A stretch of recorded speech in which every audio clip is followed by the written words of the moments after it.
کنسرتی نوبتی بخشیده به روزی عاشقان سنه 13 فوریه سال جاری ساعتی 16:00 در طربخانه 6 و 5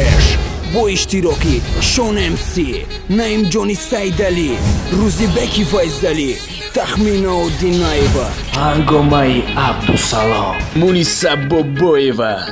شرف قربان، ایلهام مرادف، مونیسی ابراهیم، فخرالدین ملیک، رحمیه ایوبی، اکمل جمعیف، علیم محمود، علی جانی زینالدین، اهل‌الدین فخرالدین، صدبرگ، فرهاد غفوری، سمیر و گروهی حجم‌نگاران دان جوان و موگامبا. تلفن ها برای تماس 998 98 63 985